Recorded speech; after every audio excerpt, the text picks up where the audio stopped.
Bonsoir, donc ce qu'on va attaquer là, c'est la conception. Donc petit cours ou petit expliqué sur comment on va concevoir donc des assemblages ou en tout cas des meubles à l'aide de logiciels. Donc pour ça, on utilise donc le logiciel de CAO, conception assistée par ordinateur, ou DAO, dessin assisté par ordinateur. Alors on va voir un peu comment ça se passe. Dans votre projet, vous avez un meuble à créer, donc avec des pieds, hein. Je le dessine rapidement.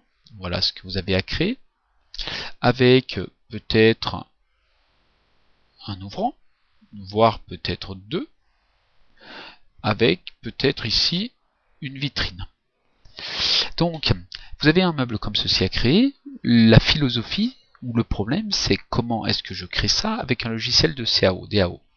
Alors, il est évident que si vous voulez monter un meuble comme ceci, vous n'avez pas un arbre qui fasse, dont le tronc fasse la taille de votre meuble. Ça, c'est impossible. Vous ne pourrez pas trouver ça. Donc, vous n'allez pas partir d'un bloc sur un logiciel et dire, eh ben, pardon, je fais ici mes deux portes avec ma vitrine et en dessous, je fais des pieds. Ça, c'est impossible à faire. Alors, quelle est la conception, quelle est la logique du logiciel? C'est de faire pièce par pièce. Alors, effectivement, c'est un peu long, mais si vous regardez bien votre meuble, vous avez beaucoup de pièces qui sont semblables. Alors, pièce par pièce, ça veut dire, la première chose qu'il va falloir faire, c'est partir de l'éclaté. Un plan éclaté, je vous rappelle, un plan éclaté, c'est un plan où on voit toutes les pièces dans l'objectif d'un montage. Et bien, ce plan de montage, nous, on va l'utiliser. Si je prends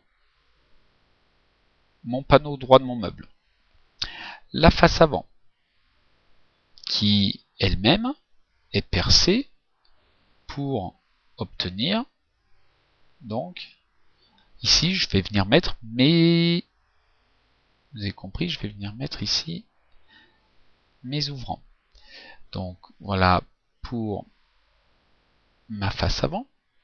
Donc, rapidement, hein. De l'autre côté, je vais bien sûr avoir ma partie droite. Je vais avoir un plateau qui va venir au-dessus. Voilà mon plateau du dessus. Je vais avoir un plateau qui va venir bien sûr dessous.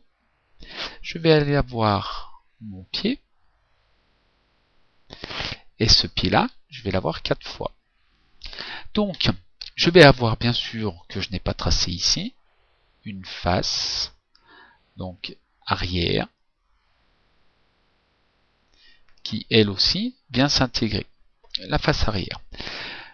Ensuite, toutes ces pièces qui appartiennent à l'éclaté, je les trace sur mon logiciel, sauf que celle-ci et celle-ci, logiquement, devraient avoir la même dimension.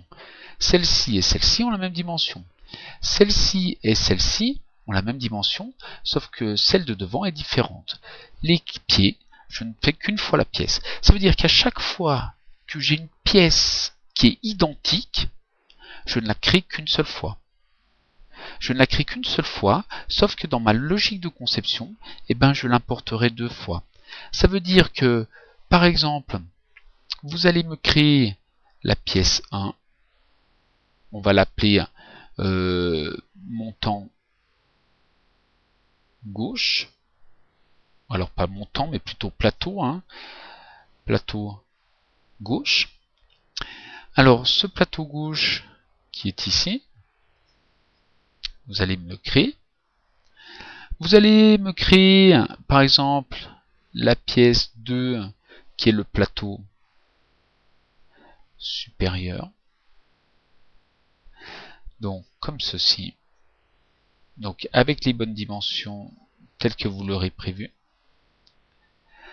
Une seule fois. Et ensuite, vous allez passer sur un assemblage. Et cet assemblage, vous l'allez lui dire, eh ben, je prends cette pièce, je prends cette pièce et je les assemble.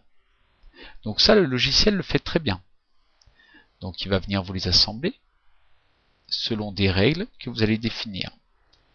comment est-ce que cet assemblage est-il fait.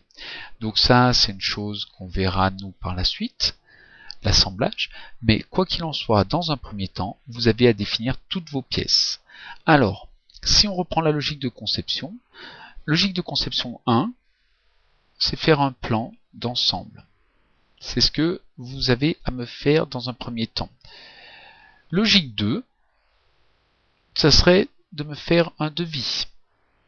Ça, on verra par la suite. Logique 3, moi j'accepte votre plan. On va considérer que votre devis est bon. J'accepte le plan. Pour vous, au brouillon, vous allez me faire un éclaté. Sur l'éclaté, il va falloir retrouver toutes les dimensions des pièces. Éclaté, ça veut dire toutes les dimensions des pièces. Il va falloir retrouver toutes les pièces, bien sûr. Et c'est là qu'on va pouvoir voir les pièces identiques. Et une fois que vous avez fait ceci, en quatrièmement, vous allez pouvoir faire une représentation soit TopSolid, soit SolidWorks. Donc on verra comment ça se passe. Mais il faut d'abord faire toutes ces démarches pour arriver à la représentation finale. Donc c'est ce que j'attends de vous pour bientôt. Donc de toute manière, la prochaine fois, vous me finissez le plan d'ensemble. Le devis, on va le laisser de côté pour le moment. Une fois que j'ai accepté votre plan d'ensemble, il va falloir me faire votre brouillon. Au brouillon, il va falloir me faire un éclaté, tel que je l'ai fait moi, rapidement. Et sur cet éclaté, il va falloir repérer toutes les dimensions des pièces. Il faudra repérer quelles sont les pièces identiques et quelles sont celles qui sont différentes. Si deux pièces sont identiques, vous ne la faites qu'une seule fois. Si elles sont différentes, il faudra les créer chacune les unes après les autres. Voilà pour cette deuxième phase de conception. On attaquera ça dès la semaine prochaine, ou voir en fonction de votre avancée la semaine suivante. Mais quoi qu'il en soit, la semaine prochaine, je veux les plans d'ensemble de tout le monde. Merci à vous, bonne soirée.